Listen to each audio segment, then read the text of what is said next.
What's up, everybody? This is Nerd Plays, and these are my quick thoughts on The Last of Us, the HBO series, Season 1. I didn't want to waste anybody's time going into this in-depth review, discussing all these details, and there's plenty of people that are doing that. If you want that, go somewhere else. I'm just going to do a quick rundown, episode by episode, and just say whatever comes to mind in the moment. No script, anything like that. I'm just going to free flow, basically. Possible spoilers ahead because of that, because I don't have planned exactly what it is that I'm going to say, so you've been warned. Let's just get right into it. Episode 1, When You're Lost in the Darkness. Overall, I think it was a solid episode. It was a good start, a good way to start off this series. I did enjoy it. I have to admit that I was more negative on it initially than I am on it now. And the reason for my initial negativity was that the changes.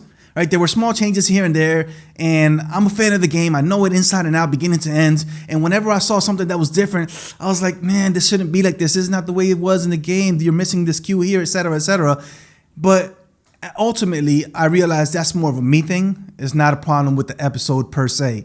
I think those changes are necessary. I think that they work to the series' benefit, especially for people like me. It keeps me surprised in a sense, like guessing. I don't know exactly when certain things are going to happen. So I think that's important. I will say the one criticism of this first episode that I still stand by to this day is the ending. That's my only real criticism of this first episode. I think the ending was not strong enough. I think the way they did that big reveal about Ellie's immunity to the infection, I didn't appreciate the fact that it was pretty much done in the background. The episode ended basically focusing on Joel and his interaction with the federal officer, and Ellie was in the background talking to Tess, trying to explain herself. I didn't like that. I feel like that was a missed opportunity to end with a banger, with the big reveal for those that don't know anything about this story, about this game, and they kind of missed the ball in that sense. So that's my only real criticism of that first episode. Overall, though, it does a good job at establishing what this world is. So I give it an 8 out of 10.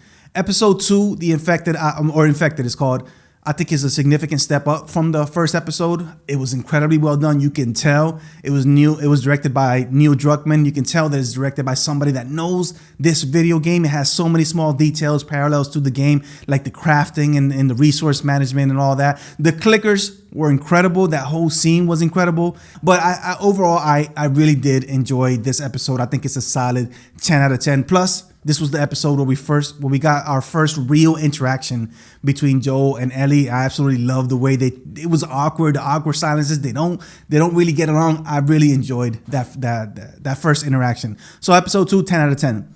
Episode 3, Long Time. This I still think that it is my favorite episode of the series.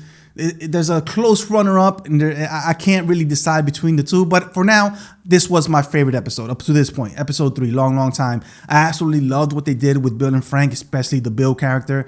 I love the performances. This was the episode that I left thinking to myself, this is what I wanted to see from this series. I wanted them to deviate in certain ways. I wanted them to surprise me and to keep me guessing. I wanted them to delve into these characters and these character relationships and histories. I wanted them to expand on things that I want that weren't really touched on in the game, and that's exactly what they did in this episode. The only real criticism that I can understand that people say is this is kind of like a filler episode. Like, what is the point of this episode? They focus an entire episode on 2 characters that we're never going to see again, and I just simply disagree. I liken this episode to the letters that you would find in the game itself. The letters, you would take the time and read these letters and get into these stories about characters that you've never even met, you're never going to meet. And just think about the Ish story, for example. That's one of the most popular stories that we found in those letters in that game. And that's what I think this episode was. It was basically like finding one of those letters, except instead of just reading the letter, we're seeing the story unfold before our eyes. And the way the episode ended was just masterful. That letter that Bill wrote to Joel, it was just so powerful, especially when you know what his words mean to the overall story. I cried in that episode. Like I cried quite a lot. I just absolutely love this episode. This is another 10 out of 10, but if I could give it a 20 out of 10, I would. Episode 4, Hold My Hand. These next 2 episodes, I think I'm going to be in the minority here. A little controversial. These are my favorite episodes of the entire series. Episode 4, I really did not enjoy much, which is kind of ironic because it has some of the best things in this series. Specifically, the relationship between Joel and Ellie is most developed in this episode. I absolutely loved every single moment that we got between them two, but I just did not enjoy at all the new characters. I did not enjoy these, I'm gonna call them revolution or freedom fighters. I'm gonna call them freedom fighters. It just felt like they wasted time on this villain, this character that is just completely uninteresting to me. I don't care about her. I don't care about that group of people. I don't care why they're looking for Sam or Sam and Henry. I just did not care about those characters. And the fact that they dedicated 2 episodes to that storyline is mind-blowing to me. So it just completely bored me, those segments. To be honest, I'm going to give it a 6. I'm just going to give it a 6. And the reason I give it a 6 is because this next episode, Endure or Survive, I'm going to give it a 7. And I did enjoy it more than episode 4. However, it has some of the same issues.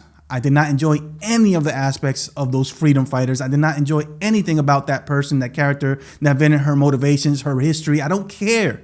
However, the episode finishes very, very strongly. That entire ending sequence, like the third act of the episode, was incredible. The action sequence, the infected, the bloater, and obviously Sam and Henry's death, like that. It was very impactful. One of the best moments in the entire series is Ellie writing sorry, and Henry, right? Henry's the little kid. Henry's gravestone or whatever. Like that was just, it really hurt. It really got me. And because of that, it finished very strong. So I'm gonna give it a 7. Moving on to episode 6, which is the one that I said it was a close runner-up to episode 3, possibly better. I gotta be honest. Now that I'm thinking about it, it's possibly better. And the reason why it's better is because the emotions come not from these other characters that we're never gonna see again, but from the main characters, from Joel and Ellie. So there's a lot of development in their relationship. And that scene with Joe and Tommy was just wow. Like I audibly cried as I was listening to that monologue. So beautiful, so powerful. It was just so well done. And I love the fact, I was watching it with somebody that knows nothing about the game. I love the fact that the episode ends. It pretty much doubles down. Like it makes it seem genuinely that Joe is done. And I really wish that they would have followed that up with the David episode. They didn't, sadly. So I don't think I give a number, right? So this is another 10 out of 10 masterpiece to me. If I could give it a 20 out of 10, that's what I would give it. Moving on to episode 7, Left Behind. By far my least favorite episode of the entire series. The way I put it is like this. There's a reason why the DLC was DLC. That storyline, that whole Left Behind storyline, it breaks the momentum from what we just got in episode 6.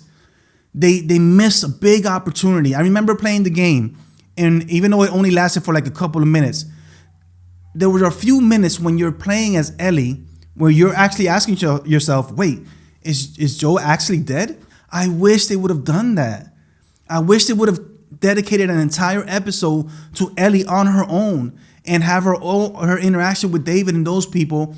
And then maybe at the end of the episode, the big reveal, Joel is alive. And now he's going to go and get Ellie. I wish so much they would have done that, because that's how strong the previous episode was. It finished so strong. We want to continue that. No, they just give us a filler episode. This is 100% a filler episode. And the best parts of the DLC, which is Ellie struggling to find medicine for Joel. And one of the best scenes in that DLC was when she finally finds the medicine and she hugs it and she says, I'm not letting you go. I'm not letting you go. And she's talking to the medicine, but she's also talking about Joe. She's not letting Joe go. She's not going to let him die. She loves him too much. The best parts about the DLC are absent in this episode. What was the point then? I would argue the episode is maybe a 7-8. I could see some people giving it higher. I would give it a 7 or an 8.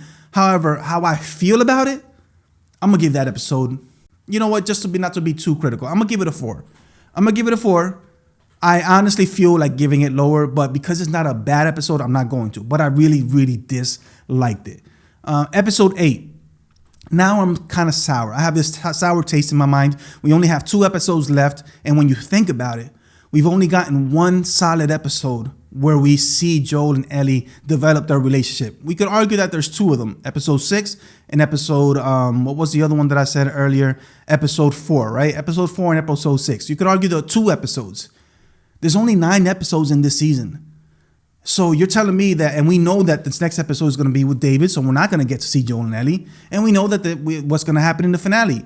So you spent an entire season on other characters, other storylines, instead of developing the relationship that everybody cares about. That bothers me. And that's what made me not enjoy the final 2 episodes as much as I should have, because they're both great episodes. And again, I know I'm in the minority in this. It's a great episode. I know it's done right. And the ending specifically is done better than the way the game did it. That whole entire sequence between David and Ellie at the end, I think is much scarier, much hurt, much traumatizing, basically, much impactful and emotional than it was in the game. However, I don't think David himself was as scary and creepy as he was in the game. I think some of the changes that they did, specifically eliminate the entire sequence between him and Ellie fighting off the infected, I think that was a good opportunity to make him really seem like a good guy before giving us that twist. And I absolutely hated what they did with Joel. I hated that entire sequence, like it was meaningless. Joel did nothing in this episode. He did nothing. And just a small decision, and I might be remembering wrong, somebody correct me if I'm wrong, but this is how I remember it happening in the game. Joel finds Ellie inside the burning building, and as she's killing, David, and he jumps and saves her. He basically stops her in her tracks. He says, "Hey, wait, no, come on, it's okay, baby girl. It's okay, I got you, baby girl." Something like that. Such a beautiful and powerful moment. In this episode, it's like he does nothing, basically. There was no point in the torture that he did. There was no point in anything, basically, because he ultimately gets to her, yes. But he finds her. She's already outside. And that's when he says, "Baby girl." To me, it's not earned. To me, that moment is not earned. I didn't feel it as much as I felt it in the game. And because of that, I'm still giving it an 8 out of 10. I just wish it was better, man. I just wish it had made me feel more. And it didn't. Episode 9, the finale. Again, this was a solid episode. They did it pretty much identical to how it happens in the game, with a few changes, understandable changes. I think the entire hospital sequence when Joel is killing everybody to save Ellie was way better in this episode than in the game. They made it much clearer. Everybody knows the big debate about the decision at the end, the controversy. I think they made it much clearer in this episode that Joel is doing something evil. Like the music that they put on, the way he's killing everybody, even people that are begging for their lives. Like it was just, you can't get behind that. Even though he was trying to save Ellie, but man, you can't get behind what he's doing and how he's doing it. I think they did a better job here than they did in the video game. And everything after that is pretty much identical to the game. Well done. Round of applause. It was done nicely. But ultimately, I'm left again with the sour taste in my mouth because I feel like these moments aren't earned. I feel like they were just rushing to hit these story beats that we all know and love, rather than earning those story beats like the game earned them. That's pretty much all I have to say about that. Oh no, I just realized, what was the point of starting that episode with the backstory of Anna? Ellie's mom. What did that add to anything? It added absolutely nothing. And again, that's my overall issue with this series. It spends time on things that I don't understand. What's the point of spending time on?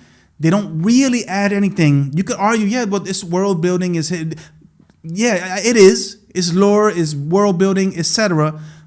But I don't care because it's only one season and it's only 9 episodes. If you were giving me 2 seasons of the first game, take your time, develop this world, develop these characters, do what you want, because we know we're going to get our time with Joel and Ellie. The fact that it's only 9 episodes, the fact that the season finale is only about 40 minutes long, 43 I think is what it is to be exact, and you spend the entire beginning of that episode on characters that we're never going to see again, that to me is an issue.